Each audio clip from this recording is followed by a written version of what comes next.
مرزا صاحب کے شاگرد یہ ویڈیو لازمی سماعت فرمائیں۔ امہات المومنین تو پوری زندگی سوگ میں رہی ہیں حضور کی وفات کے بعد۔ امہات المومنین تو پوری زندگی سوگ میں رہی ہیں حضور کی وفات کے بعد۔ بسم اللہ الرحمن الرحیم، السلام علیکم ورحمۃ اللہ وبرکاتہ۔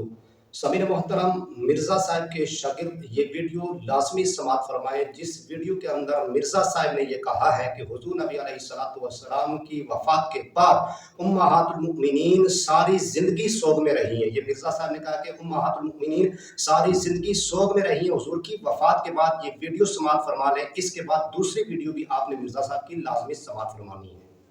حتیٰ کہ مسلم شریف میں آتا ہے کہ امہات المومنین نے اپنے بال بھی چھوٹے کرا کے کندھے تک کروا دیے تھے کہ ہمارا تو خامن مار گیا، ہم تو زینت ہی نہیں کر سکتے کسی کے لیے۔ امہات المومنین تو پوری زندگی سوگ میں رہی ہیں حضور کی وفات کے بعد۔ امہات المومنین تو پوری زندگی سوگ میں رہی ہیں حضور کی وفات کے بعد۔ امہات المومنین تو پوری زندگی سوگ میں رہی ہیں حضور کی وفات کے بعد۔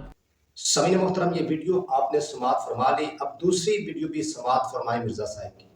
مسلم دونوں میں موجود ہے۔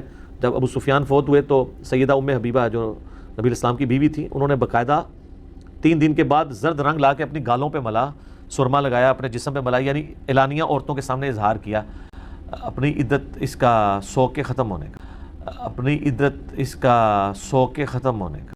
سامعین محترم، مرزا صاحب نے پہلی ویڈیو میں یہ کہا کہ امہات المؤمنین ساری زندگی سوگ میں رہی ہیں، اور دوسری ویڈیو میں مرزا نے یہ کہا ہے، مرزا پلمبر یہ نے کہا ہے کہ حضور نبی علیہ السلام کی بیوی، حضور نبی علیہ السلام کی ازواج مطہرات میں سے حضرت ام حبیبہ رضی اللہ تعالی عنہا نے 3 دن سوگ بنایا ہے۔ 3 دن کے بعد حضرت ام حبیبہ رضی اللہ تعالی عنہا نے اپنے چہرے پر، اپنے جسم پر زرد رنگ ملا ہے اور سرما بھی لگایا ہے، اور 3 دن کے بعد حضرت ام حبیبہ رضی اللہ تعالی عنہا نے سوگ ختم کرنے کا اعلان کیا ہے۔